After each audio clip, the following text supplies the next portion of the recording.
trying to be that stern chief that's like, hey, everybody knows, like, we need to do the work here first, but everybody needs to know that there's a lot of fun that comes with this place. Right. You can't. Let us show you the positives that people won't see on a day-to-day basis from just seeing the truck go down the road. Welcome to The Firehouse, the show dedicated to the brave men and women who serve our community. Hello, everybody, and welcome to The Firehouse on WRHU 88.7 FM. I am your host, Chris Moses, and today, sitting with me in the Firehouse is my boy, Kurt Becker. What's going on, man? What's going on? How are you? How you feeling? How you feeling? Another Good? day, right? Another All day. right, another day, another dollar, right? Yeah. All right, so do me a favor, Kirk. Tell the audience your name, tell them what department you're from, how long you've been in, what companies, and all of that, just about you. Cool. Kurt Becker. I'm the current First Assistant Chief of the East Meadow Fire Department. There we go. I've been in for just about 14, 15 years almost. Coming up April will be hopefully my Chief of Department year. Okay. I've been in the same company my whole entire life. Since 18, I joined. Engine company number 2. Engine. Boop, boop, boop, boop, boop. There we go. Listen. And it's funny because I'm engine 2 at Brookside and Uniondale. Right. So Right. go ahead. Listen, so there's a whole bunch of jokes about the trucks. Engine 2. There you go. Perfect. But go ahead. So yeah, I've been in for about, like I said, 14, 15 years with engine company number 2. I'm a third generation fireman. Okay. My father was in my company. My grandfather was in my company before he passed away. I know nothing else other than fire department. That's it. That's pretty much it. This is your life. You know, exactly. I was born and raised around it. My grandfather joined, God knows how many years ago. My father at 18, he joined, went up the ranks, ex-captain, lieutenant, you name it, went on to become chief. And since the day I was born, that's all I know. This is what you know. As a matter of fact, the one moment that always stands out about my father being chief was when he slammed my finger in the car door, like back when I was like 5 years old. In the chief truck? In the chief truck. Yo, and it was back when it was like the old Tahoes. So those doors were like 500 pounds a piece. And it's like, oh, great. I just slammed those doors were no joke. I just slammed my 5-year-old kid's hand in the door. It's like, oh my God, I look, my finger's like that way. So how many years in total that you've been in? Like I said, 14, 15 years. 14, I've been 15. around it my whole life. So but 32 years old, in for about 14, 15 years. So I know you got some stories, Kirk. I know you got some stories, and we're going to get to those. But let's start with humble beginnings. You kind of were already born for this, so I already know this question. But just from the beginning, did East Meadow have juniors? Were you in the juniors? So kind of walk us through there from obviously your father, your grandfather's in, so you know the fire department. You're already coming around. Yep. You're kind of hanging out, but then you join the juniors, and then let's start from there. Yeah. So, like I said, growing up in it, being with my father, riding the Chief's car, it's what I always wanted to do. Second I got old enough, I joined the junior fire company. My old man actually swore me in. He was the chief that swore me in. That was pretty cool. And I went through the ranks there. I became a junior fire company lieutenant. I became a junior fire company captain. I thought it was the coolest thing in sliced bread, and like just how it is. Yeah. And then like I said, I turned 18. Graduated high school, turned 18, joined the fire department, and haven't looked back since. So I got to ask a question. Now, your father and grandfather in the same company. Yes. Was there any thought of going to another company? Was it ever a thought? Yeah, because when you're a junior, I'm pretty sure they take you to every company. You see truck, you see engine. Yeah. So did anything pique your interest like, want to go that way? Was there any thought of that? Yes, but no. Okay. You know what ultimately made me not think about that? Okay. Was the fear of my father beating the absolute what out of me. Yes. If I joined another company. He'd be like, what? I'd come home and I'd be like, oh, would you change the lock on the door? He'd be like, yeah, and you don't have the keys, so get out. Go live at truck company, buddy. Exactly. Go live over there. Exactly. The fear of God was instilled in me that if I went anywhere other than engine company 2, that's it. That would have been it. That would have been done. Don't you have Chris over there, don't you, right? Chris, we have a bunch of Chris's. Chris, Jesus, what's his last name? He's the fire prevention officer for Uniondale. Stafford. Stafford, my boy Stafford. Yeah, I grew up with him. So is he's in truck though? That's him right here, right? Yeah, that's him right here. One, he's in ladder 1. Yeah, okay, all right. Yeah, he's a good dude. I was just talking to him on the parade last night. Yeah, he was on the show too. Great dude. I always forget his name, Stafford. I know Chris because it's my name. Yep. So, but okay, so there was no doubt you were going to engine company. Absolutely. You was there, right? Absolutely. I mean, listen, I was packing hose on that truck like, you name it. I used to come around every, what was it? every weekend that they did or every year they did the Long Island Marathon. Okay. That's always something that stood out to me from when my father was chief. Like the first time I was old enough to walk, come around the firehouse, stuff like that, ride in the car with him. We used to take the trucks down to 90 Merrick Avenue, right over here off Hempstead Turnpike. Okay. And we'd dump all the hose off the trucks and we'd hook them up and we would just pump all the hose just to our own hose test, like a hose right? testing, Before like like a the pump, company came about and everything. And did all of that. So I always remember like from the time I was able to walk and talk, he would bring me around, and if I could put hands on a length of hose and help get it back on the truck, that's what I did. I just like our company slogan was the hose packers. So it's literally like we've like dumped every row of hose that we had off that truck. Wow. And then we spent the entire day packing it. And you know what? Like the camaraderie, the family level that goes into it, just hanging out. You have a cigar, you know, you relaxing, we talk and shop with the boys and stuff like that, getting all the hose back on the truck. It's just like, that's a thing like I wish we brought back. Yeah. Like I wish we could sit and go back in time and say, we don't need a company to test our hose for us for legality purposes. We can do it because it's a good opportunity for us to just break bread with each other. Find out how somebody's day went the day before, talk about just and you're there the whole day doing this together, so you can't do nothing but have that camaraderie. Right. And like the camaraderie, the jokes you make about each other. I mean, like how many times does everybody call me ugly, stuff like that, or fat or whatever? So you sit there and laugh at it. Those are the kind of things like you wish you go back in time and do stuff like that. You kind of miss. I get that. I get that. So you're now in. You know, you're out of the juniors. You now pick your company. Well, you were voluntold your company. Yeah, pretty much. You were voluntold your company that you're in. You're in. I know we're going to get into some stories, but I got to ask. First fire. Do you remember? Oh, absolutely. First fire. So you're now 18. Yep. First fire. Talk to me. So the first fire, it was right after, I believe it was Hurricane Sandy or Hurricane Irene. I forget which one. You know what? It was Hurricane Irene. Okay. It was a couple weeks after Hurricane Irene, like right before. I remember we had that bad snowstorm. Yep. Like right after that hurricane. That was Sandy. That was Sandy. So, if you're talking about that, because I remember responding. It was nice, and the next day, the next week, it was a snowstorm, a nor'easter. Maybe it wasn't the snowstorm then. It was something else that happened after Irene. Because I like I said, Irene was first, then Sandy. So Irene was I was in the department for that. But I remember it was like after that because everybody was still running generators. Yeah, that's what sticks out in my mind. And then all of a sudden a nor'easter happens. Right. So maybe maybe it wasn't the snowstorm then, but something was happening after that hurricane. Okay. And I remember, like, you know, 18-year-old, like, dumb kid just joined the fire department. I'm sitting on my futon that I had in my room upstairs that you buy from Walmart for like $50, right? Like the college kid special, you buy that little futon. Yep. So I remember sitting on that, and I'm playing video games, and the radio goes off, and it's a kid that I actually grew up with and used to hang out with, who was dispatching. He was training. Okay. And you could hear it in his voice. Something was not right. And he was with his trainer. And you could hear the trainer. Okay, all right, is everybody out of the house? Okay, you could see it. Okay, we're on our way there. And like you could hear the bells. You can hear that in the. You could hear that in the background. Wow. You could hear the other dispatchers. Obviously, we're taking multiple calls for this. Okay, thing. Okay. So I jump in the car. I go flying down to the firehouse.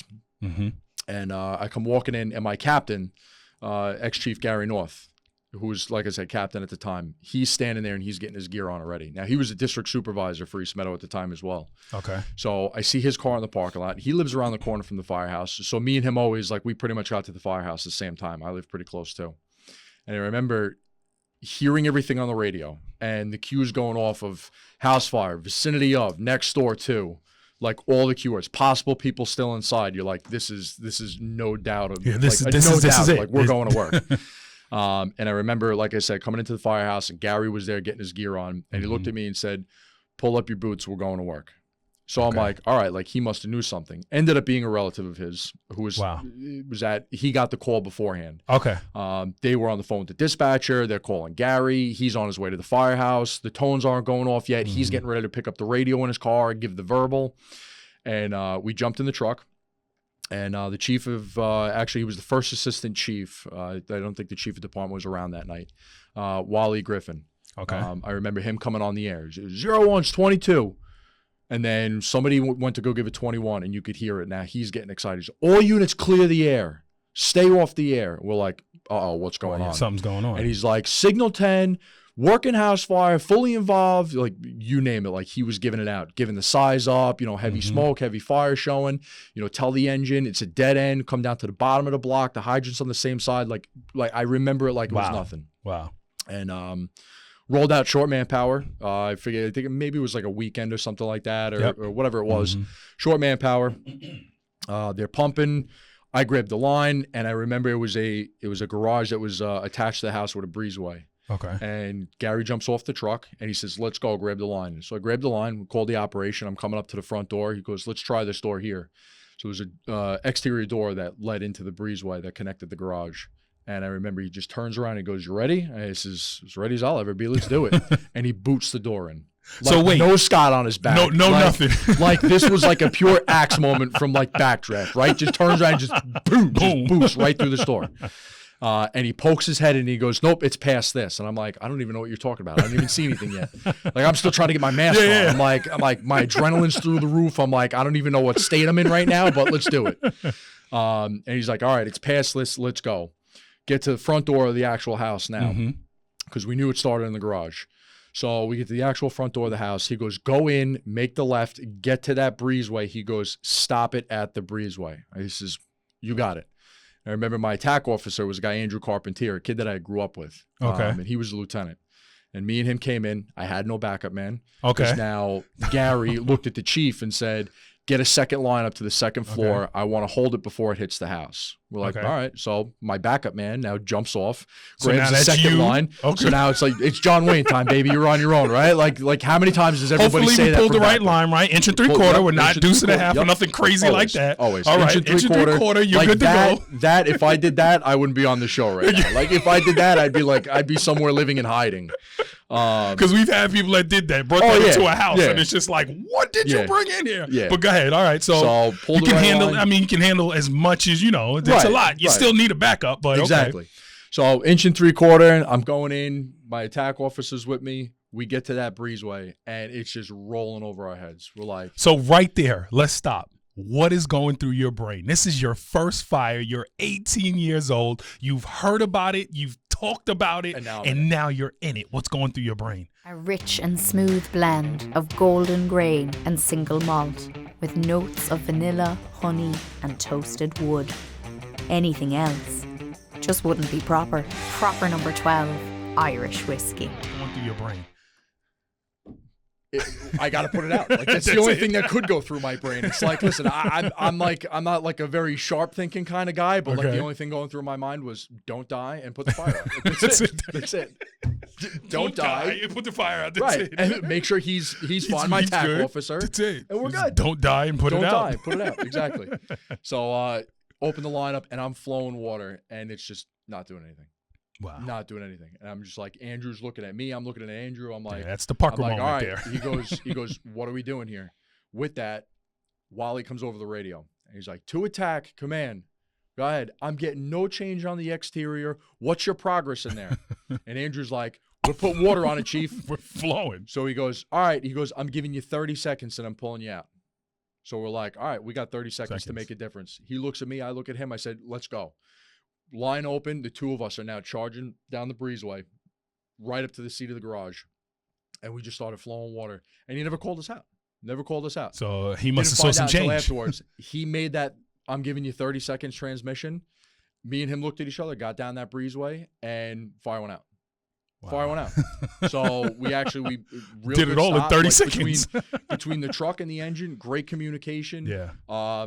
Rig positioning was like perfect. We had more than enough room to get all the ladders up. If we wanted to put the aerial up, we had more than enough room. Truck company came off. They went right to work. Engine company came off right to work. We were shorthanded. Second engine came up, completing the operations with the first two engine, getting the rest of the lines off. I think they called for a third line at that point in time. Third line came off. They started flowing water. Everything just went together perfect. Like perfect. And it was a good fire. It was a real good fire. That is and great. that was like in that stretch. Great. We actually had a couple of real good fires in that stretch a couple months.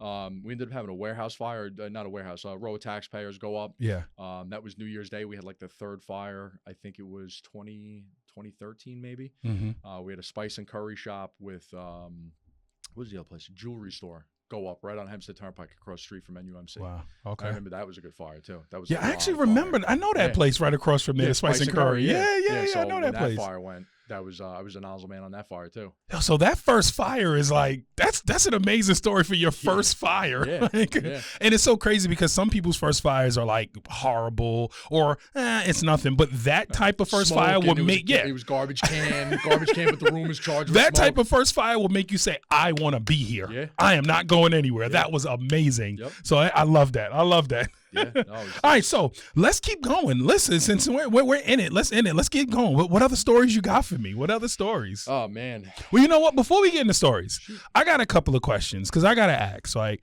you had that first fire. What makes you want to go into leadership, right? Because now you got to go through the ranks because you're now chief. So Yeah. some people stay as just a firefighter and Yeah. they don't want to do any more. What makes you say, you know what? I want to take that step, that crazy step? Because I saw on your bio, you're a two-time ex-chief. Two-time ex-captain Yes. of your company. Yeah. So you went crazy twice and then decided to step up one more and go insane and go to Yeah. chief. So explain what makes you want to do that. Like, what made you want to? Seeing, like everybody has their ideas of how the fire department should look. Everybody gets a say on how the fire department should operate. Yeah. It's the job of all of us to put that together and come up with the best way possible to make it work. Mm-hmm. Knowing what the fire department was 15 years ago, knowing what it was 20 years ago when I'm riding in my father's chief's car, Yeah. seeing the changes, some of them for good, some of them are like, why would we do something silly like that? Yeah. Like, you want to take a shot at doing what you think is right and working for the guys. So in my company, I was probably about 5 or 6 years, maybe even 7 before I decided I wanted to run for office. Okay. We're eligible at 3 years. So I was kind of the guy that I'm like, I don't want to be that 3-year guy that knows nothing, that thinks, well, because the piece of paper told me I could run for lieutenant, I'm going to run for lieutenant. So I waited until I got a good amount of experience under my belt with just being a fireman. Let me perfect that, and then I'll work on maybe being an officer.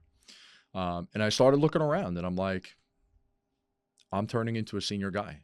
Yeah. And you don't realize it. Like, how many times have you walked into the firehouse and you look at some of these new guys and you're like, how many years you have in? And the guy's like, oh, like 3 months. Yeah. Or then like you get the guy that's, oh, I've been here for 10 years. I've met you 100 times. And you're like, who are you? Who are you? Right.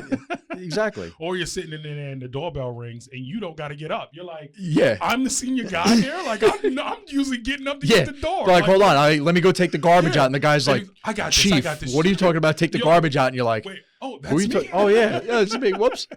No, so like I said, it's being able to, like, being a young guy in the fire service and being a young officer and a young chief. Mm-hmm. I know what the younger guys go through right now. Yeah. I know what guys went through back then. Like, listening to my dad, my dad would come home from work and my mom would be home from work and she'd be making dinner and taking care of the house, taking care of me and my sister. So my dad didn't have to worry about that. Yeah. My dad could go off and play chief. My dad could go out and run off to the fire academy and teach class. He could run up to the firehouse and run a Sunday training, go sit at the chief's office for a couple hours. But now you have the cost of living with everything else going on. Yeah. Guys have 1, 2, Yeah. 3 jobs. Yep. So to look at our rule book and say, well, the guy that formed the East Meadow Fire Department, like over 100 years ago, wrote this rule. Does that rule still apply? Do we need to change that? Yeah. Do we not need to make it easier, but maybe give different avenues for guys to get the job done? That's right. Right. Because if we don't do that, we're going to close the doors. Like, That's the right. volunteer fire service, everybody sees it. We're not getting the same members we used to. Mhm. Members aren't sticking around. They don't have time anymore because now it's 1, 2, 3 jobs, That's right. stuff like that. So it's, having some ideas built up in the back of my head on what we could do to keep people here and maybe make this place better tomorrow than it is today. That's my game plan, Okay. and that's what I want it to be. And watching my father go through the chief's office and, now myself, and talking to him about what it was like when he went through the office versus now, just trying to make that forward motion, trying to do bring that. this place back together. Not that it's apart, but trying to bring no. it back to like Yeah. the days of, you were fighting each other to get on the truck. You know, right. like when I had first joined, it was myself and 6 other probies in my company. Oh wow! So we had a full wall in our lockers a pumpkin patch of pumpkin patches, right? And I'll never forget it. We had a bunch of young guys that were already in, excuse me, and off probation, and then we had all of us. So we were all down at the firehouses. Like, let me tell you something. Every night we were down at the firehouse. We were hanging out, relaxing, having fun. We were upstairs playing Xbox. Like, my company is a bunch of like more senior guys for a while, and they were always against the Xbox. They're like, what's an Xbox? What do we need one for? We're like, whatever. We ended up buying our own. We put it down there. We're like, That'll keep us sitting here. They're like the guy Artie that used to come in every morning. Like, we'd hang out to the firehouse. We'd fall asleep. Like, we'd go out. We'd have fun. We'd come home. We'd come back to the firehouse. We'd fall asleep, and Artie would come upstairs every morning and wake us up for training because we never missed training. He wasn't waking us up for training. He was waking us up because we were in his seat and he wanted to watch the morning news in the recliner. But training just so happened to be going on. So, Shout out to Artie. Seeing those times and seeing the amount of fun and all the guys that came in and, you know, like I said, I want to bring it back to the days where you walk in that firehouse and if you didn't put your gear on in under a minute, in under 30 seconds, nonetheless, you weren't getting a seat on the rig. Like, it was that bad. And let me tell you something. If you didn't know how to fight, like, you were off the rig too, because it was ruthless out there. Like, I'm telling you, the guys would take you out at the knees. Guys would take you out. This dude AJ, again, you know, my company is all father-son duos or brothers. Okay. So it's me, my father, my grandfather. This guy, Dave Paganini, and his son. Dave, he's a senior guy, ended up moving down south, but his son was in the company for a while, was the guy AJ. Yeah. Bobby Hughes, Chief Hughes from the Fire Service Academy. Again, like a second father to me, grew up with him. Yeah. His son, Bobby, was in the company for a while. Guy Mike Bauman and his son. Like, there's very few, like, single man guys in my company. Like, other than that, everything is family. Yeah. So all the guys in that company, they either raise the other guys' kids or we grew up together. Like, that's how it was. Just the way it is. So, you know, like, this guy AJ that I grew up with, he was the kind of guy that we'd always go out, we'd always have fun, we'd always hang around at the firehouse, but he was the prankster. And let me tell you something, like, you'd be going to pick up your turnout pants and he'd come in and he'd bump you. And he's a big guy, but he'd come in and bump you and you'd, like, fly into the wall, and then you look up and regain consciousness and the truck would be halfway down the road. You'd be like, what just happened? What happened? So, because we have, on my truck, we have 2 seats without Scots in them. So we have Scots on the side of the truck, but we had 2 jump seats put into the truck. And those are your hydrant and breaker man. Okay. So unless your probie was SCBA qualified and could ride in another position, you started off as a hydrant man. Then you went to the breaker man. Then you worked your way up. And that's how Gary ran it when I came in. That's what he wanted. You didn't do anything else on that truck except for be the hydrant man. That's it. No matter what. Which is when one they of felt the most you were important good jobs, which is crazy. Exactly. We give that to the lowest guy. But. Exactly. So you perfected the hydrant, then you went to breaker, then you went to being in the lines. And if 2 probies got on that truck that weren't Scott qualified and I wasn't Scott qualified, I missed out. Yeah, I missed out. I luckily for me, I was very lucky that I lived very close to the firehouse. So you were able to get there much faster. I was always, like, sitting on the truck. I'm already there. And I'm like, I'm waiting for the guys. They're like, how many more probies? I'm like, just one, baby. I'm here. I'm here. So I got a couple questions for you just when it comes to family. So have you been to any calls with your family? Like, oh, yeah. So like a fire with your family. Yep. So please, got to walk us through that one fire that you've been. So the first one, and this is another story that will always stand out in my mind. The first fire that it was rocking job. It actually wasn't even ours. It was North Belmore's. We got mutual aided. Okay. So my engine company, we were in the mutual aid plan for North Belmore. So North Belmore gets to work and fire right off North Jerusalem Road. We go, jump on the truck, and again, clown car. Like, we're like pulling guys like across our laps. We're like, yeah, we ain't missing this one. Like, we're all jumping on the truck. I'm off probation at the time, and we pull up. North Belmore gives us an assignment. They're like, we need a lineup on the 2nd floor. We grab one of their lines, and again, me just trying to take care of everything, focus on what I got to do, not really paying attention to what's going on around me other than the fire. There was no second officer on the truck, so we just had the captain with us. again, not paying attention to who's taking the attack officer's position. But we're up there, we're fighting fire, and I just hear, "You're doing good. Let's go. Keep going." And I'm like, "Who's that?" "Dad?" I'm like, "What?" And then like I'm like, "All right, whatever. Maybe I misheard." Like obviously everything else is saws going, like the you know, like the radio's screaming at you, blah blah blah. So I'm like, all right, like maybe I just misheard. I knew he was on the truck, but I'm like, you know, at this point, I'm like, my old man's gonna stay outside. Like he's gonna get the young guys do it. Like my old man's a psycho. I'll get to that in a second. But my old man's a psycho. So we, like I said, we're up on the second floor. We're just room full of fire, and I get that hand over my shoulder, and he's like, "Keep the line open." He goes, "You're doing good." He goes, "It looks like it's up in the attic more." He goes, "Let's see if we can knock that sheetrock down." And I look over, and it's 236 right across the front. Now I'm 235. My father's badge is 236. So I'm like, I already know who that is. Yeah. And just the the thought of, all right, that's my old man, is my attack officer. And he's not over my shoulder saying I'm a good job because participation award, that's my kid. Like, let's make him feel special kind of deal. He's genuinely telling me and my backup man, "You guys are crushing it. Keep doing what you're doing. You guys are awesome." I love and that. like to Goosebumps, hear that, man. like, I love that just, to hear. It was such a cool feeling. Wow. I'm a crier. So like I will cry at the drop of a dime. Like that's a story that like when me and my old man talk about that story, like brings a tear to our eyes. Yeah, I mean, you know, like we're like goosebumps right now. We're so sentimental like that. Like call me a baby, call me a child, like whatever. I don't care. I will happily cry in public if you give me a sob story and a reason to cry. Me and him just have this relationship that I don't think anybody else has with their dad. Yeah. Me and him went through some him and my sister. We lost my mom at a young age. So like, you know, our rock right there was gone.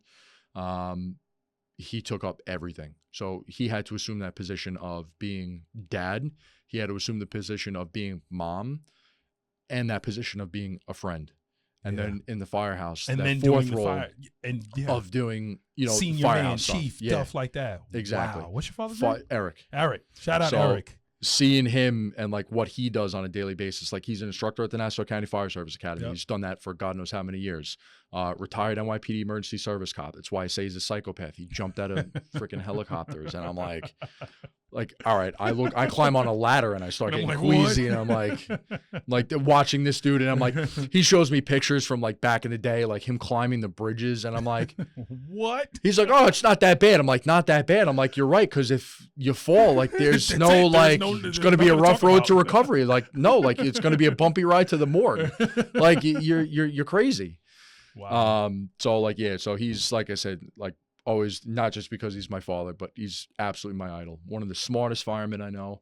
One of the greatest chiefs. Like he's the first guy in my department's history to be elected 3 times. Wow. So he went through the ranks 3 times. Only guy in my department's history to do that. And just not to cut you off, but just for our listeners to know that, you know, that may not know, that's elected by the membership. Yeah. So that means the membership wanted him there 3 times in a row. Yeah. That's my department's about like 200 people, 250 people.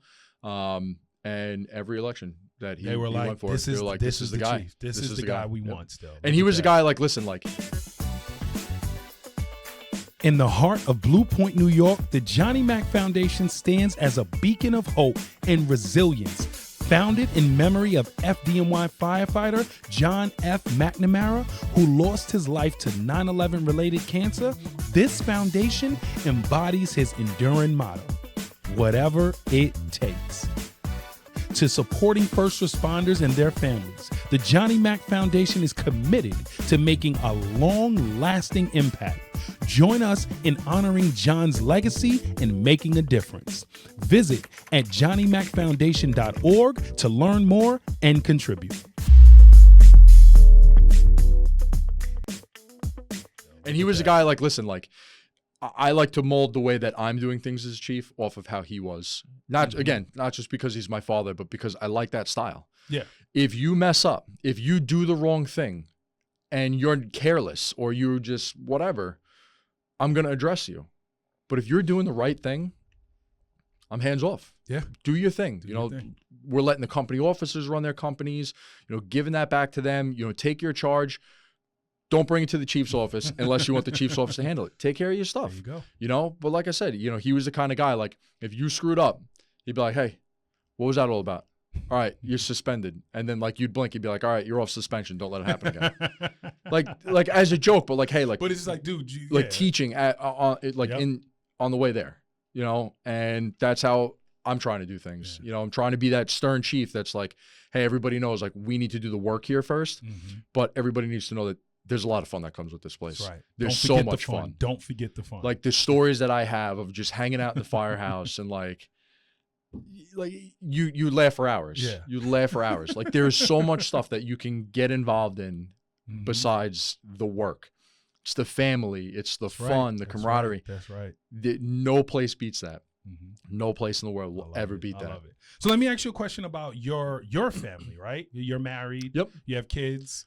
Brand new. All right. Brand new kid, newborn, 2.5 weeks. Congratulations, Thank you. man. Congratulations. Thank you. It's your first, obviously. First kid, right? yeah. First kid. So how is your wife taking you being in the fire department? Did you meet her in the fire department already?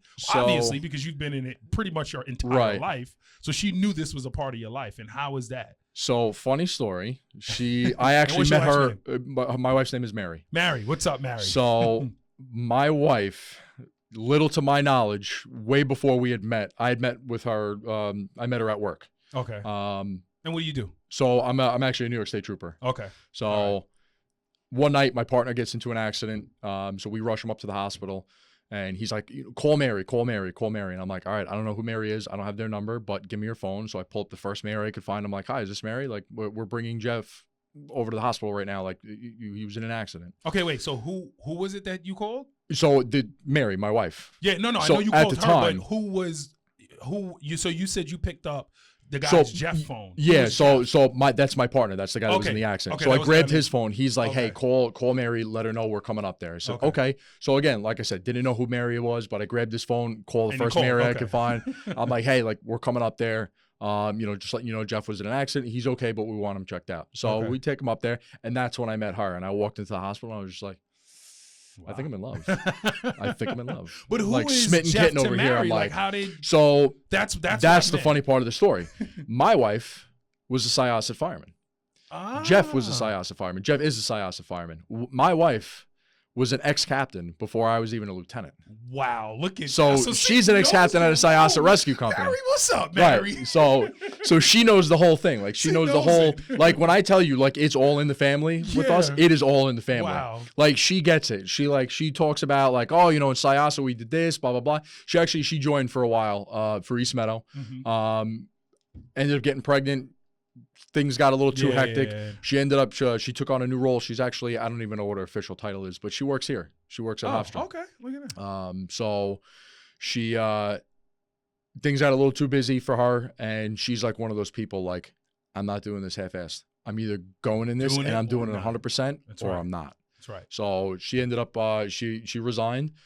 But she wants to come back. I was like, you're nuts. I mean, that's cool, though, that she was a captain before you were even lieutenant. So she was a captain. Looking at you like, don't worry about this, buddy. I know what exactly. I'm doing. I like come home, like I got this like macho man fire story. And I'm like, I'm trying to impress this new girl. Like she's over my house one night. Fire radio goes off. Report of a house fire, blah, blah, blah. She goes, oh, is that a 10? And I'm like, what did you just say to me? What did you just She goes, is that a job? I'm like, sounds like one. Yeah, I was like, I don't know. I'll be right back. And she's like, yeah, I'll see you in 2 hours. So I'm like, no. It's not going to be 2 hours. Run out on this fire. Sure enough, it's a 10. I'm the attack officer. I come home afterwards. And she's like, I told you it was going to be 2 hours. I'm like, you want to get married now? There you go. I love that. I love that. So you don't even have the problem of not understanding. She understands it all. Right. So it's not a problem. She gets it. Like, especially like last night, newborn baby at home. Like I'm trying to be like still around as much as I can.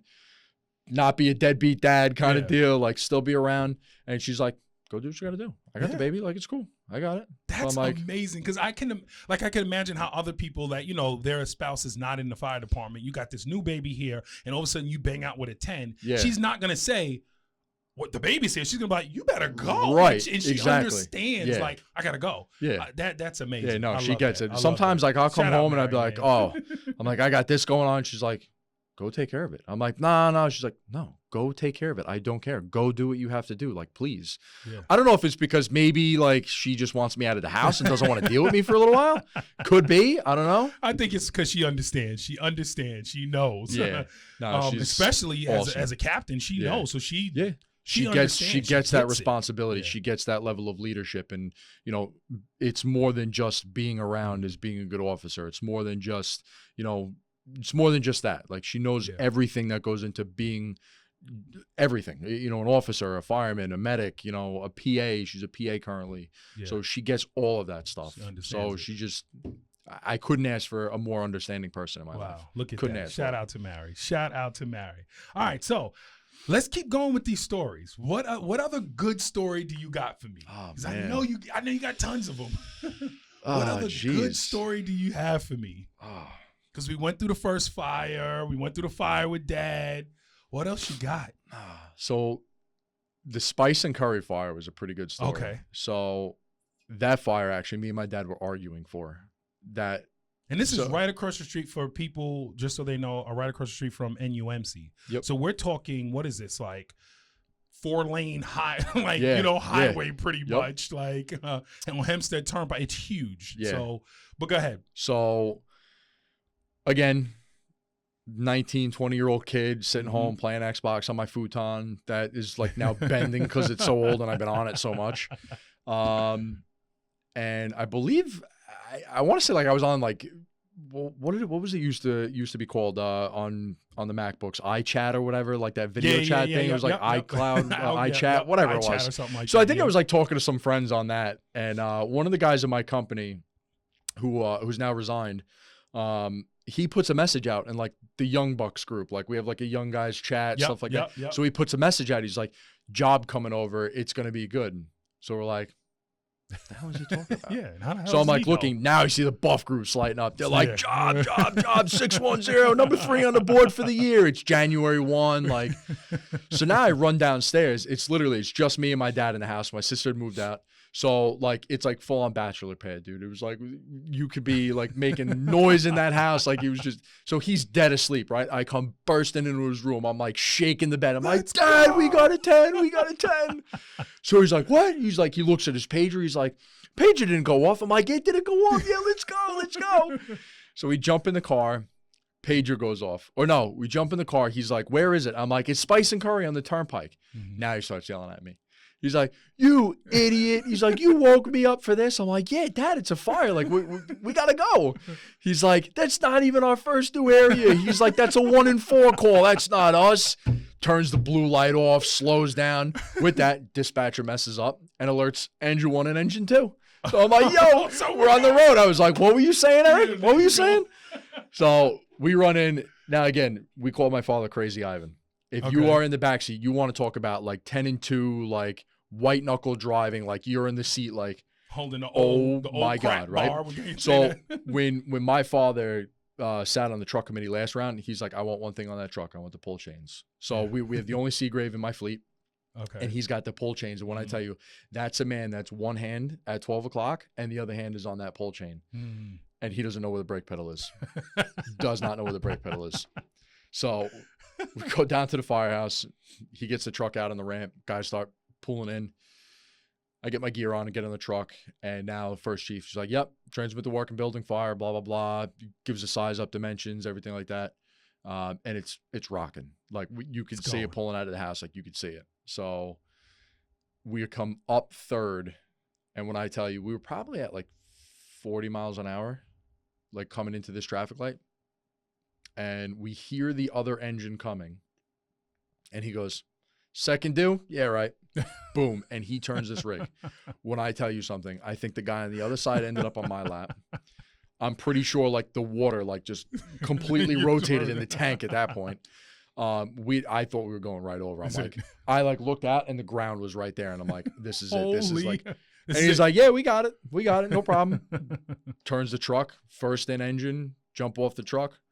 The chief looks at me and goes, this is what we got. I got Chief Salveson in the back. He goes, get the line, get in there, and start putting the fire out. Okay, no problem. So truck guys went to work. They started popping some ceiling. We go in, we get to the back of the store where the kitchen is now, so it's straight back, and you're looking at typical size doorway, but it's top to bottom, left to right, front to back, just fire. Like there's nothing else in this room but fire. Wow. So 2.5-inch line. I'm sitting there. My buddy AJ is the backup man. So we're fighting this fire, and all of a sudden we hear, "Back out, it's in behind you." We're like, crap, it's over our heads. Got up into the ceiling, shot right to the front of the store, and now it's showing in the front. So I looked at AJ, and again, now like we could barely see each other, but I look over at him. I'm like, let's just try to hit it from here. Yeah. So I said to the truck guy, I said, open as much as you can. Let me know when you're good. I said, we're going to try hitting it from here. He goes, you want to back the line out? I says, no way. I said, because we still got fire in front of us. Let's try hitting it from here. Yeah. So I said, AJ, when they're ready, I said, just lay down on the line. I said, I'm going to bear hug it. I said, I'm just going to come up over your back. So he goes, all right. So sure enough, ready to go. Fire in behind us. AJ literally lays across the line. I bear hug this line, and I stand up like this. And I go right over my shoulder now, like the nozzle is like here, like shooting right past my head. Hit all the fire in behind us, knocked everything else down. I was like, all right, ready to go back to work. Let's do it. So I went back in, knocked the rest of the kitchen down. Yeah, that was a long night. Aside from that, it's January. It's like negative freezing 10 degrees. cold. It was so bad that we actually had to keep my truck out of service for the night. Wow. All the hose was frozen. We could not get it back onto the truck. We could not make folds. We could not pack it. So what you do, just like we literally just piled it. We were piling it in the cab with the heat on to try to defrost it, just to get it back on the truck, and it was not working. Wow. We got maybe a length back on. It was so bad that like they were telling us over the radio, they're like, keep flowing water, because if you don't, it's gonna freeze in the line. It's gonna freeze. They're like, that's how cold it was. We had to call for Sanders. One of the guys that I'm close with almost fell off the roof just because it was a sheet of ice, and there's a raging fire going on beneath it. Like, doing his roof duties and getting off, and he's like, the roof is a sheet of ice. I don't know how, but it's a sheet of ice. So it was a crazy, crazy night. We got back, we were there all night long, and it would not stop. It was like we were just trying to defrost. Now like the heat's on like 112 in the firehouse. You walked in, you're like, I can't breathe. But the truck is still defrosting. So that was a good fire.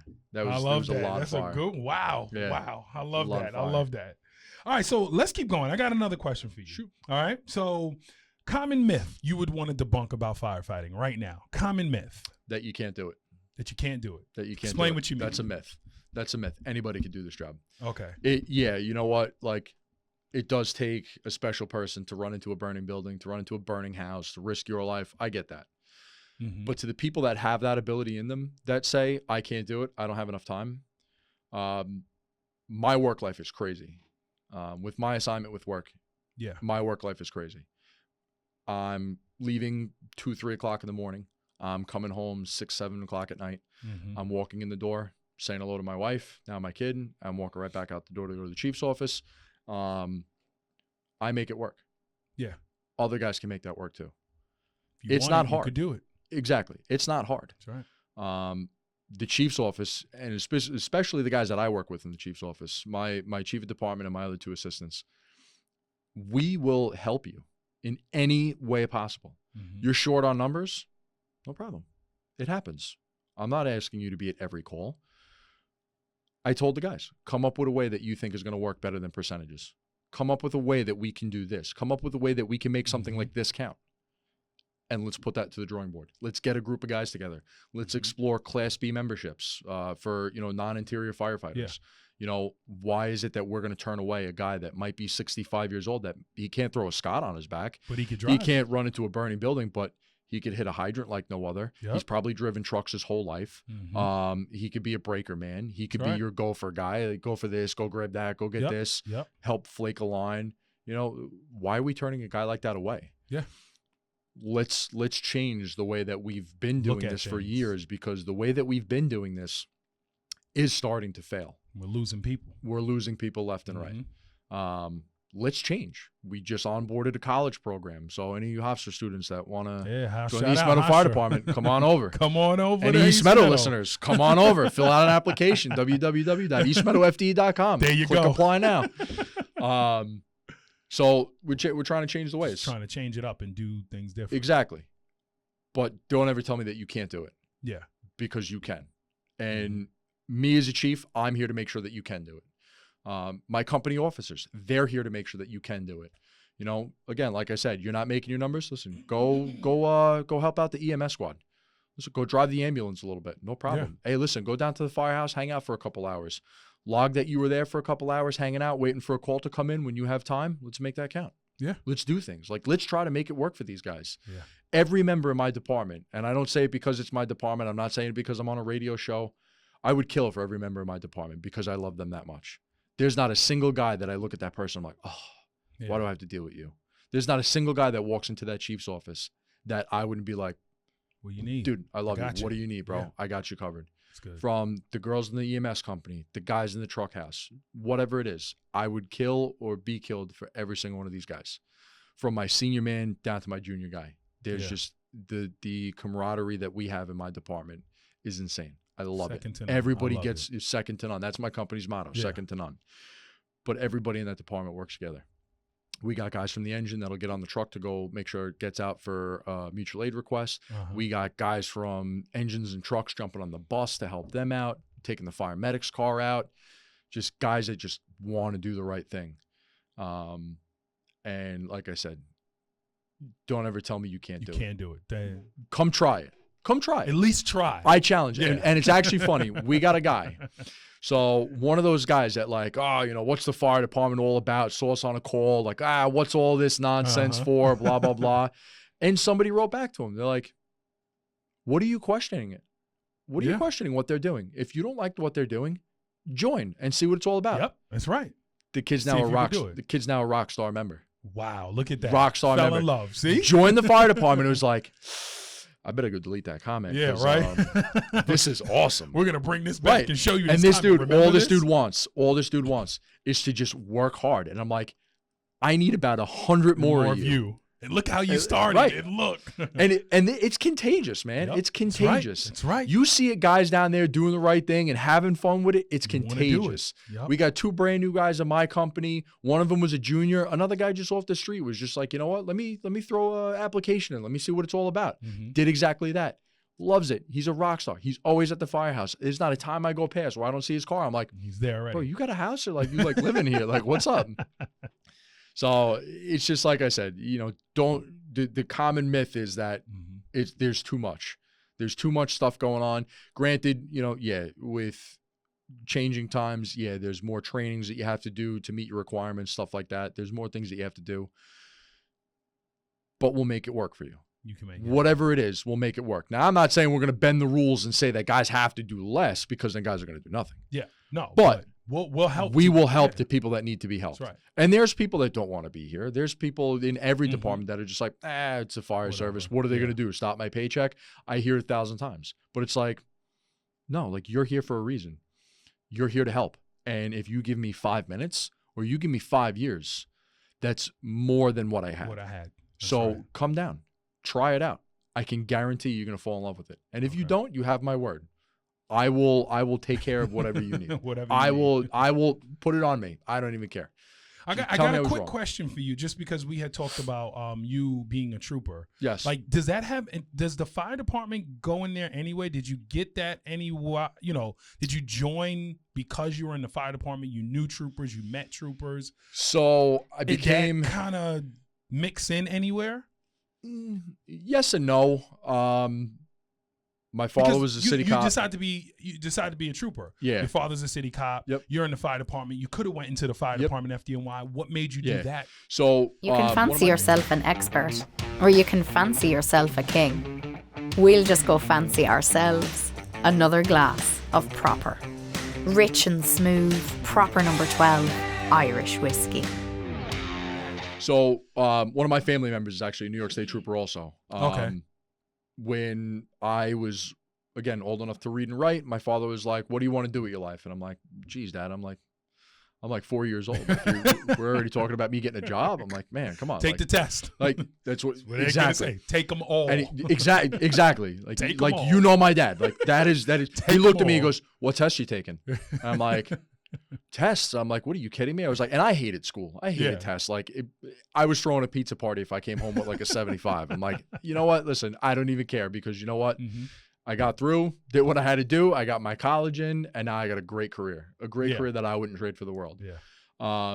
But no, like I said, hated tests, and he's like, "What test you taking?" Now, my old man, like his hands are insane. All right, like when I tell you, like he smacks you, he's gonna smack you back about 15 years. Like that's how big this man's hands are. And he's a brick. You know what? Yeah, he's a brute. He's a brute. So he looks at me. He's like, "What test you taking?" And I'm like, "Any test I can, I guess." Yeah. So went online, started looking up. I had missed the age cutoff for the FDNY. So I never actually even took that test. I took New York State Police. I took MTA. I took Port Authority. I even took New York City Corrections. Just taking test after test after test. Yeah. And I scored super high. I was in the 99s on the state police test. I was like out of 40-something thousand that took the test. I was, I think, about 2,000 on the list. My uncle calls me. He's like, "Yo." He's like, "Did you see your results for troopers?" I said, "Yeah." He goes, "Yeah, you better start getting your you-know-what in gear." I'm like, "You're going to get called." I'm like, "What do you mean?" He goes, "Dude, you're like 2,000 on the list." He goes, "They're going to call you like tomorrow." I'm like, "Oh, my God." Crap. I could barely run a mile and a half. I'm out of shape. Panic was in my, like, I did nothing but panic for the next like year and a half. So, like I said, being in the fire department necessarily pushed me towards becoming a trooper. No. I would say being with the state police pushed me more to be a leader.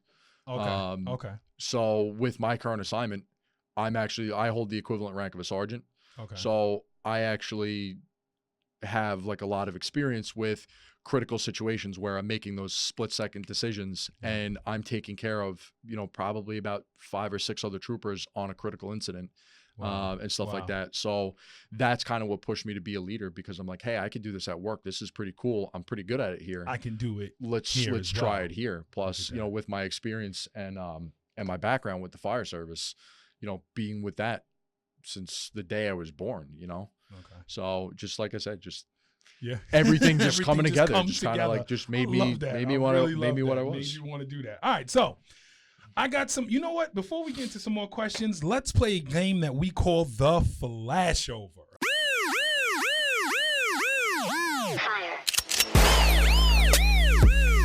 Flashover. All right. The Flashover. All right.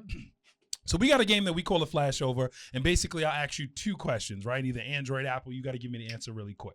Okay? But we're going to do TV shows. We're going to do movies. I got a couple of other questions that we'll throw in there, all right? All right. Chiefy, are you ready for the Flashover? Let's do it. All right. Drive the rig in the parade or drive the chief truck? And you the chief. Which one? Drive the rig. Drive the rig? Drive the rig. Drive the rig in there. Okay. Drive the rig. Okay. Let's keep going. Old school leather helmet or the modern composite? Old school leather, baby. That's what I wear all the time. I haven't worn anything else. No, the whole time. Even though it's a little heavier, you still. I wear my old man's leather. My old man's Chiefs helmet he gave to me. Wow. And that's the Chiefs helmet that I wear. I love it. All right. Here we go. Some engine questions here. I mean, even though it's both engine and truck, but I feel like an engine will really answer this question. Brush fire or rockin' dumpster fire? Which one you going with? Let's go brush fire. Brush fire. Why go brush fire?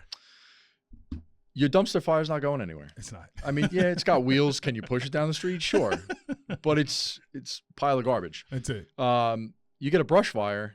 I mean, think about it. Could it be a basic brush fire, or are you talking about like you're fighting like the wildfires like out in Suffolk?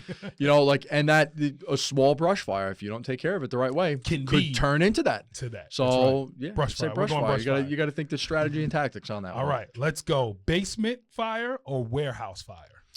And you're a tall guy, so basement fire. Basement fire. Basement fire. Why basement fire? You have not felt heat until you're trying to make that staircase with a hose line. right, like One warehouse means the fire, ingress is sure, a no problem. chimney. It is a chimney. Yep, the same thing. A lot of strategy and tactics goes into the fighting of a basement fire. That's right. Guys operating on the first floor, making sure there's water on the fire in the basement. How far advanced is it? Are we looking at potential of collapse? Logistics of you have your utilities down there, typically. Your oil tanks, heaters, and stuff like that. So the logistics of all of that stuff is.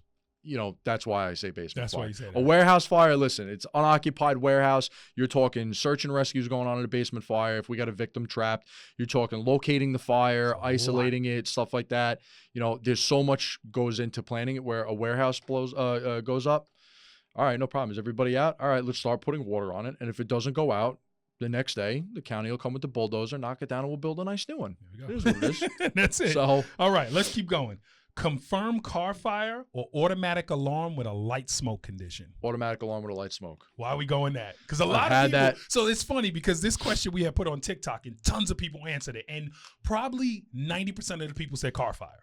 Really? So, which to me, I would go automatic alarm light smoke condition myself. But everyone said car fire, so that's why I want to know. So why would but a you car say fire to me is a dumpster fire. That's There's it. no difference. If your cigarette lighter goes on fire in the car, That's guess it. what? Your car's totaled. You're people are getting a new saying, one. well, it's confirmed fire. I know it's fire, but this could be But something you have a smoke huge. condition. You got a smoke right. condition. You got a smoke condition. So automatic alarm with a smoke condition. Turns again, into something most of the time. Again, so we had that one night, automatic alarm. It ended up being like lover's quarrel kind of deal. Husband and wife going through a divorce. The guy's like losing the business, so the wife torches it, whatever.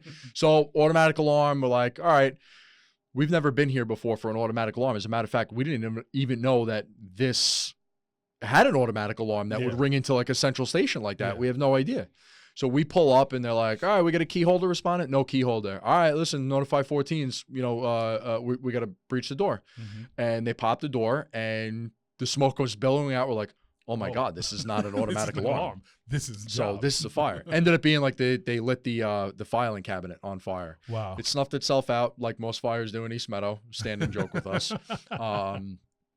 But yeah, no, it was actually a fire. It was actually a fire. So that's why you would go right. automatic alarm. 'Cause that could And be I something. say that too because like we were just talking with a couple of my guys the other night, and we were like, listen, we should practice like we play. So if we go to an automatic alarm, if we go to a working fire, and our SOGs are we're dropping 2 3/4 lines, we're hitting a hydrant, truck is putting the outriggers out, they're getting the bucket up to the roof, they're dropping ground ladders everywhere. We're going to do that at a working fire. We're going to start doing that at an automatic alarm until we turn around and say, okay, this is nonsense. Let's get out of here. Right. And the guy actually looked at me. We had an automatic alarm at Walmart the next day, and that truck was in the front of the building, and the chauffeur's dropping the outriggers. He's like, just in case. I said, you're absolutely right. I said, because we don't know what we don't know. Until we know that it's nonsense, you could walk in there and be like, yeah, I mean, think like with anything. You get a guy running out. It's like the whole building's burning down back there. And you get back there and there's like a match in a garbage can that's metal and it's not going anywhere. Like, this is what this guy's talking about. Or you get the typical, like you get it from the PD a lot. Yeah, tell fire department 87, no fire. And then you pull up and it's blowing out every window. We're like, what are you talking about? Or the other way, they're like, notify the fire department, fully involved house fire. And it's like, like the guy's got a fire pit going in the backyard. It's like, what are you talking about? So, like it gets you thinking. Yeah. And I always like to say, like, don't get caught with your pants down. Those automatic alarms, that's our practice. Those are our trainings. Hey, how can we do that better? Yep. We pulled up to that automatic alarm. It gets the guys thinking. Number one, it's building size up. These guys are getting in there. They're doing their building size up. They're able to look around, work with the alarm panels, decipher what it actually is reading out, how to look at that stuff. And that's stuff that if you don't see that every day or when you have the opportunity, you'll lose that fine-tuned skill. Yeah. So, the guy sitting in the alarm panel directing the guys into where the fire is or where that smoke detector head that's activated is, it's if you don't know what you're doing, then, hey, there's no fire over here, but nobody realizes it's on the other side of the store because they directed them in wrong. That's right. So it's a good muscle flex. It's a good reflex to, this is how we should do things. Let's not get caught with our pants down. We parked the truck wrong here. Let's improve next time. Oh, the hydrant's over here. Oh, the building is laid out like this now. How many people change the insides of their houses, their buildings?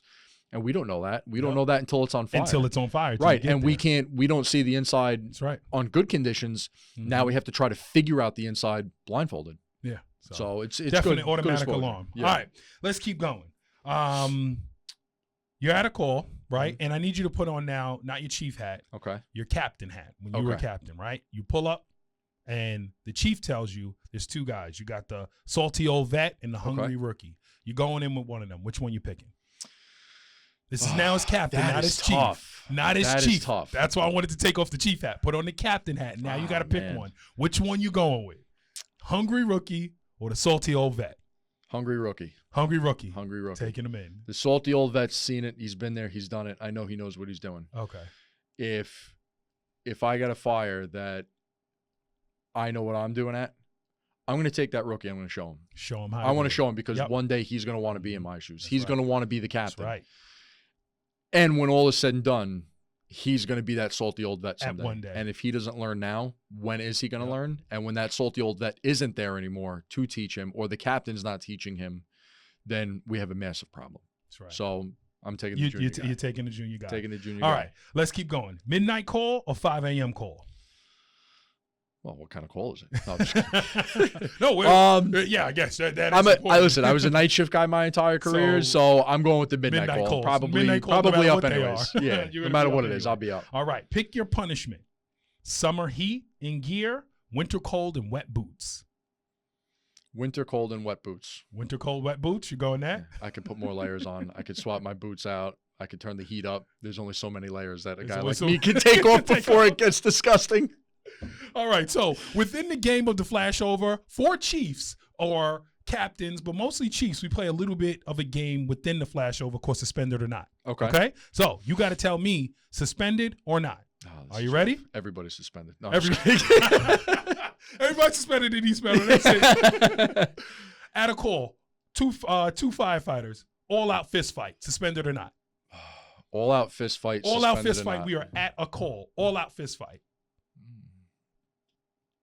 See, there's a lot of factors. that go There into is a lot of factors. that. A lot of factors. But that you go into pull that up one. to the scene, full out fist fight. That's it. You come up, you see them fist fighting, guys pulling them apart. At that moment, call is over. Did You they pull deserve them back. it at least? I mean, that's a tough one. That's not fair. It is. It That's is not a fair. tough one. I would have to go for a You got- suspension. you You know, got- you gotta do especially something. you think other people are watching what we're doing. Somebody's world is like crashing down right now, and they expect guys to pull up as professionals.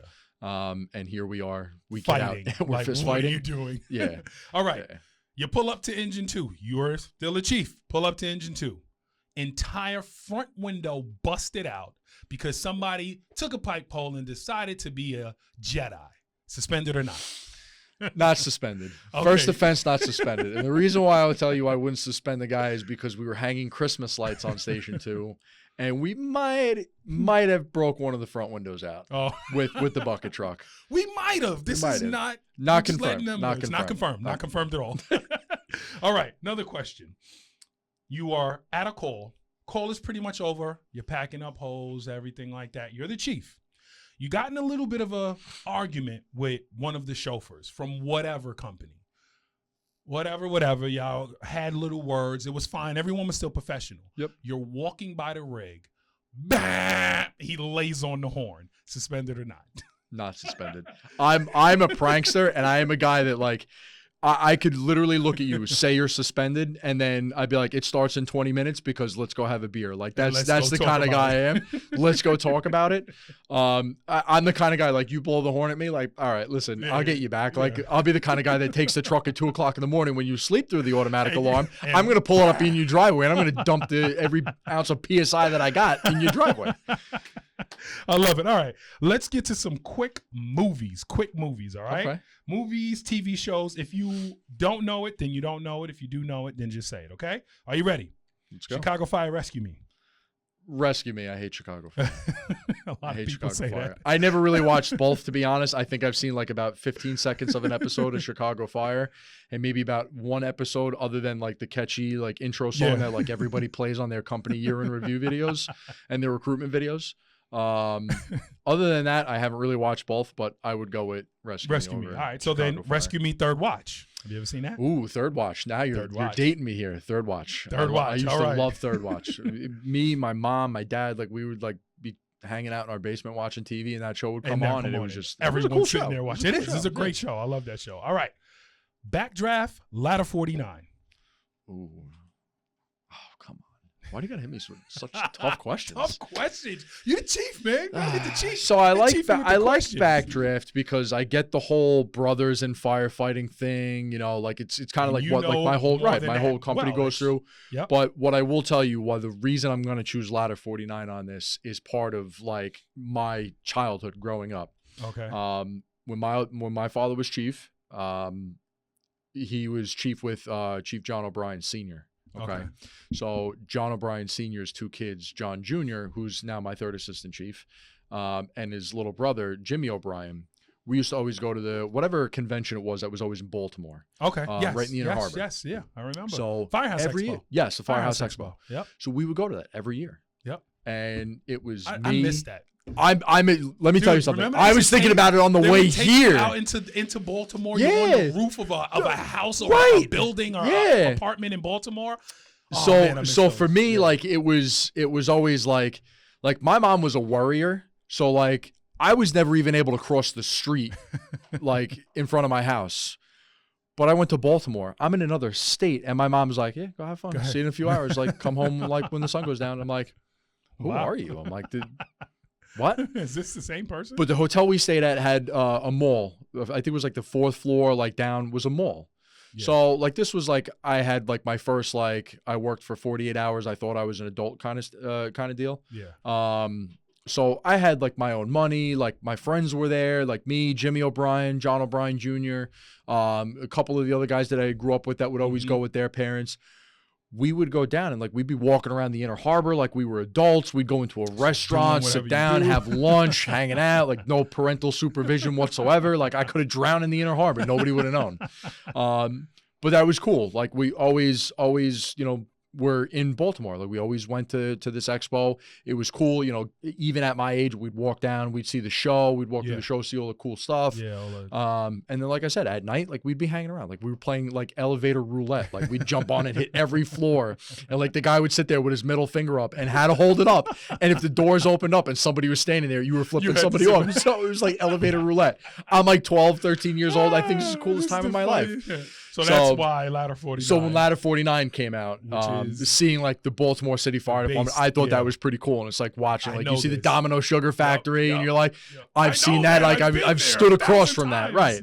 But the other reason why I like Ladder 49 is there's more, I think, family value in that movie. Okay. I mean, I don't think I've seen a very accurate fire department video that like accurately describes like what we do. But I would say that's pretty close, more so for the family. You know, like you see like the tough scene, like they lose the brother, they're all with each other. You know, they're all with, and like that's how it is. You know, guy in the firehouse passes away. Like, yeah, we lower the flags. Like sometimes like we're throwing stuff around because we're mad at this one because they weren't here for that. And like your emotions come through, and like, that's where you see all the emotions come out of these guys in that movie, but they all stick together. And that's what the fire service is all about. Like, yeah, we do some dangerous stuff. We do some crazy stuff. Like people call us nuts all the time, but it's about that brotherhood. It's about when the bay doors are shut and the outside can't see what we're doing. We're together. We're together. And it's, you know, your wife is with his wife hanging out, and, you know, they're going to the bar for a drink because the guys are, you know, out doing something at the firehouse. All the firehouse wives are together. All the guys are together. The kids grow up together. That's the part that a lot of people don't get to see. Yeah. Everybody sees the red truck going down the road. Everybody sees the lights and sirens. Everybody sees it on the news. Oh, there was a fire. But they don't see that aspect of us. Yeah. They don't see the family value in what you get here. And that's something I wish more people did get to see. Yeah, I love that. All right, so last question I got for the flashover. The most important question I'm going to ask today. Engine or truck?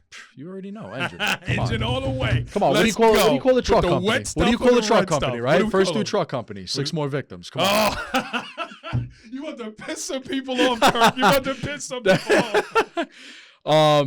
No, so listen, so, you know, again, like, especially from a Chiefs point of view, growing up my whole life in an engine company, obviously I'm going to choose an engine company. Yeah. You can't poke a fire out, but you could put water on it. Same thing. Listen, I can't knock all the ceiling down with a hose line. That's right. But the trucks, got to do it. So there is a job for every single firemen on that scene. There's Yeah. very important work that the truck does. And I'm not just saying that because I just cracked a joke at him. Yeah. No, but there's very important. Like I look at it as like, look at football, right? Everybody praises the quarterback on, oh, he threw a 100-yard pass. Oh, he's got more touchdowns than anybody in the league, blah, blah, blah.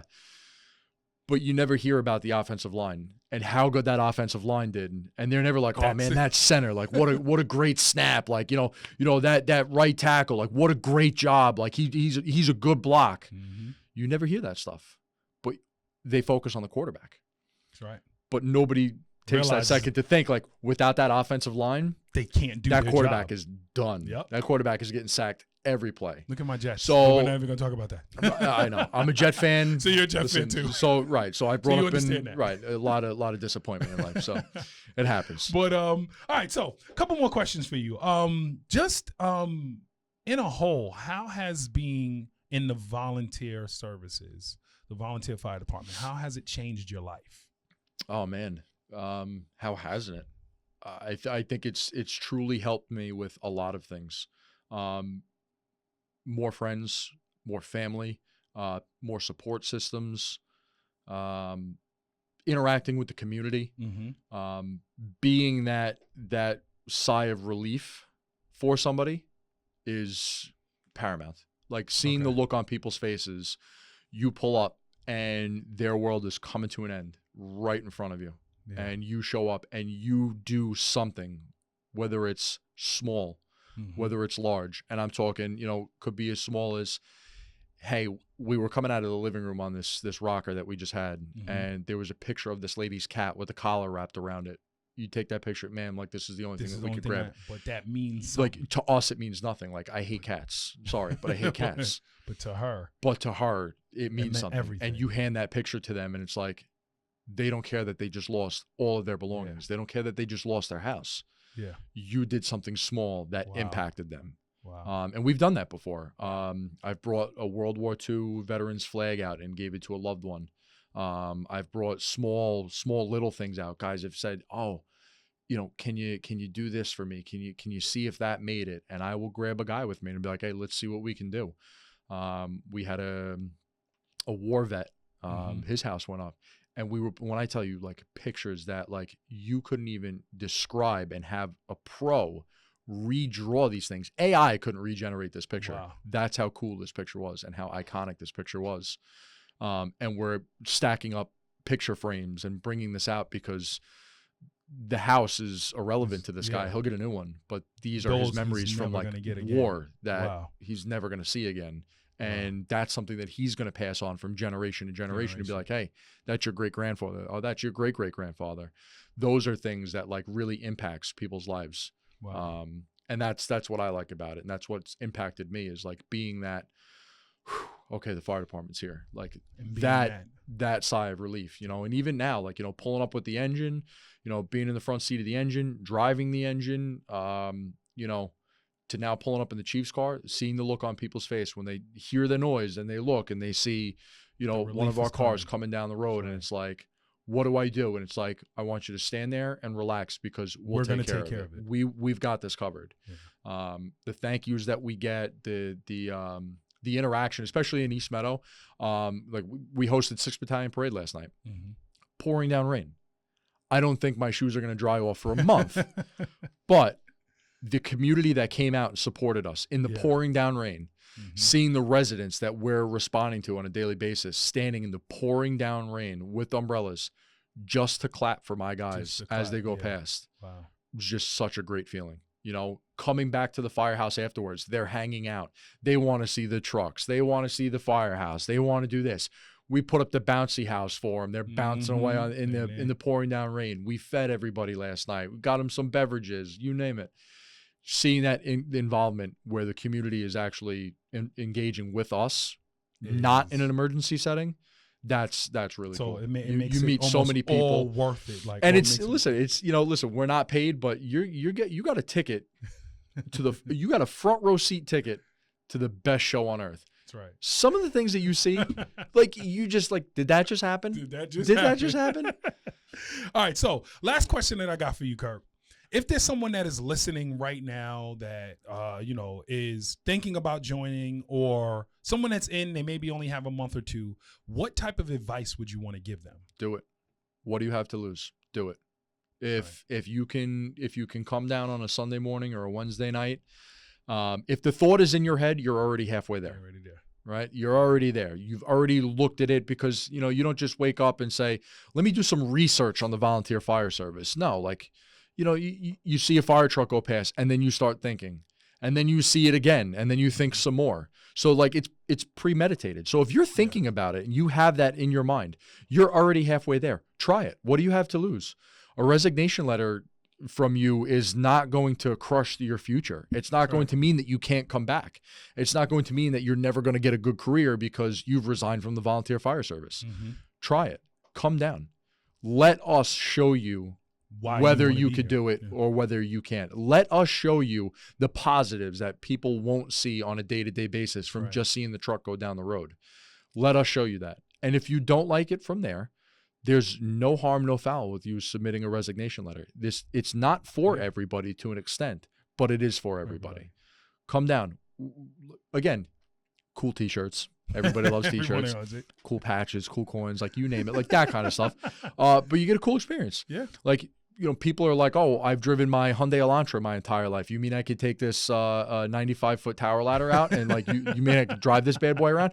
Yeah. Yes, drive it like you stole it. Sure. Just don't hit anything. Like, let's go. Like, we'll train you. We're not asking you to pay for anything. We're giving you all the gear. All the training that you need, everything. We're giving it to you because we want you to have it. Yeah. We're giving it to you. We want you to be here.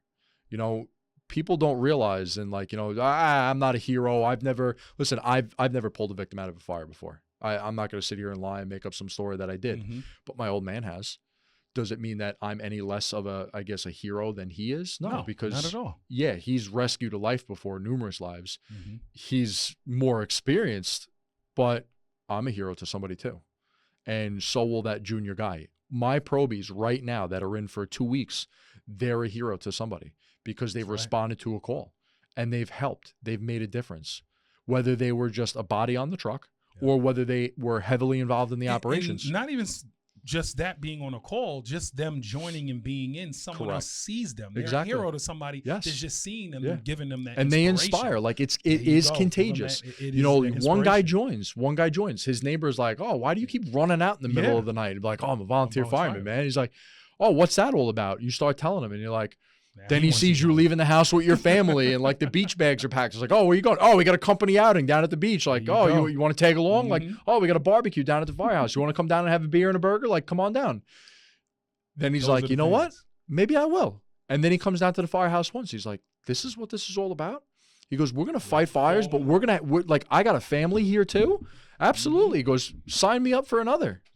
Put me in for a double. Fall in love. Right. All right. So, Kirk, I want to keep going here. I want to keep going because I got more questions, but we gotta stop. So I just want you to shout out just East Meadow Fire Department. If, like we said, that person that's wanting to join, how can they reach out to the to East Meadow Fire Department? We got one of our guys that does social media. He's got Facebook. He's got Instagram. I think we even have a TikTok now. I don't even know. Look us up on social media. EastMeadowFD.com is our website. Okay. It's very simple. We even have a video on there that we generated for recruitment. If you drive around East Meadow, Chief O'Brien, shout out to him. He's been peppering this town with recruitment signs. There's a QR code right on it. If you get the QR code, just take a picture of it with your phone, send it to your friends, send it to your family. You click that link, it drops you right into the application. I actually handle the application, so it's going to come to me. Right to Kirk. There you go. I'll hook you up. I will get you in. We'll get your background done. We'll get your investigation completed, and we'll get you in, and we'll get you trained. Whether you want to do fire department, whether you want to do EMS, we're taking everybody. We're always looking for the help. If I find a fire department that says, we're full right now, I got to go talk to them about recruitment because let me get some of your guys. Yeah. What are you doing? No, but come on down. Listen, we'll like I said, we'll train you. And even if you're still hesitant, I encourage you to stop down to a firehouse. Wednesday nights from 7 p.m. to about 9 p.m. Sunday morning from about 9 a.m. to about noon. There's going to be somebody in one of our firehouses. We have firehouses all over through the district. Pop your head in. Ask the guys, what's it like being here? Can I talk to you about membership? And these guys will take care of you. They'll be there. All They'll right. be there. Listen, Chief, thank you. Appreciate it, man. Thank you so much Yeah, for no. coming down Thank to you the for having me. Firehouse. Thank you I so much. appreciate it. That was great. All right. So, everybody, we just heard from my boy, Kurt Becker. He is the first assistant chief in East Meadow, engine number 2. Let's go, baby. We just heard about his life as a firefighter. I hope you all enjoyed this conversation. Please like, share, subscribe, do all of those things. I'm your host, Chris Moses, and please tune in next week for another great conversation in the Firehouse.